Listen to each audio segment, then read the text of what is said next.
YouTube channel Official iNews dan nyalakan lonceng.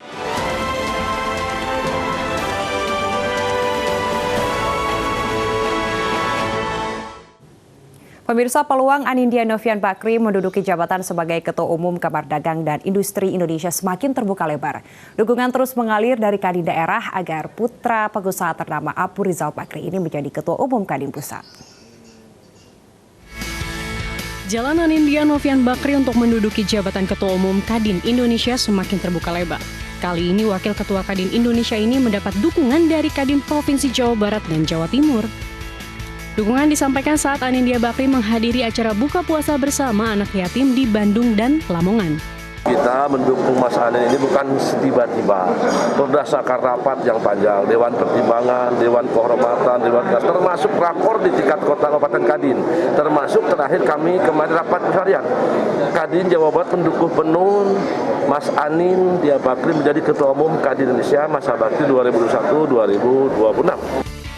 Dukungan untuk Anindya Bakri juga datang dari Kadin Provinsi Jawa Timur saat menghadiri dalam acara buka puasa bersama anak yatim di Masjid Namira, Lamongan, Jawa Timur. Tujuannya hanya satu, bagaimana bisa membuat Indonesia lebih baik dengan pemulihan ekonomi nasional. Di era yang sangat sulit ini, di pandemi yang sudah mulai membaik dengan vaksinasi, tapi bagaimanapun juga harus kita berpegangan erat agar supaya kita bisa bangkit lebih kuat lagi. Kadin Indonesia diharapkan bisa mendorong dunia usaha untuk melakukan penyerapan tenaga kerja sebanyak-banyaknya pada masa adaptasi kebiasaan baru ini. Peran ini bisa membantu pemerintah dalam menjalankan agenda pemulihan ekonomi nasional pasca pandemi COVID-19. Tim Liputan iNews melaporkan. Pemirsa, Presiden Joko Widodo menerima kunjungan Perdana Menteri Vietnam Pham Minh Chinh di Istana Bogor, Jawa Barat. Kehadiran Perdana Menteri Vietnam sekaligus untuk menghadiri ASEAN Leaders Meeting yang akan digelar pada Sabtu besok.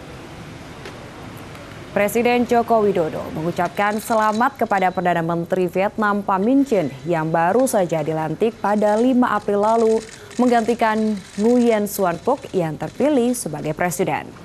Ada 4 isu yang dibahas dalam pertemuan, yaitu bidang kesehatan, perdagangan dan investasi, klaim batas zona ekonomi eksklusif, dan situasi di Myanmar. Vietnam mengapresiasi kepemimpinan Indonesia dalam menginisiasi ASEAN Leaders Meeting yang akan diselenggarakan pada hari Sabtu besok agar kekerasan di Myanmar segera dihentikan. Isu yang keempat yang disampaikan oleh Presiden adalah terkait dengan perkembangan situasi di Myanmar. Kedua pemimpin melakukan tukar pandangan mengenai situasi terakhir di Myanmar dan tentunya menyampaikan keprihatinan atas berlanjutnya kekerasan di Myanmar dan terus jatuhnya korban jiwa. Vietnam menyampaikan apresiasi terhadap kepemimpinan Indonesia yang menginisiasi penyelenggaraan ASEAN Leaders Meeting atau ALM ini. Perdana Menteri Vietnam menyampaikan bahwa kekerasan harus segera dihentikan di Myanmar.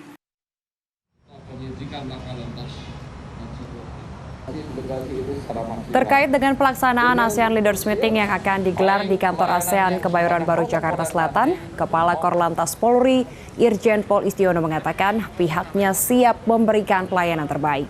Pengawalan dan pengamanan para pemimpin ASEAN di Jakarta akan dilakukan oleh Ditlantas Polda Metro Jaya dan dibantu oleh Korlantas Polri.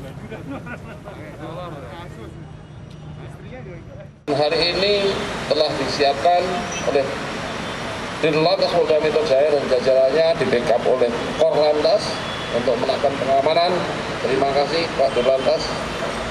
Kesiapannya saya salut dan bangga pagi hari ini telah menggelar kesiapan kita untuk melayani delegasi-delegasi itu secara maksimal.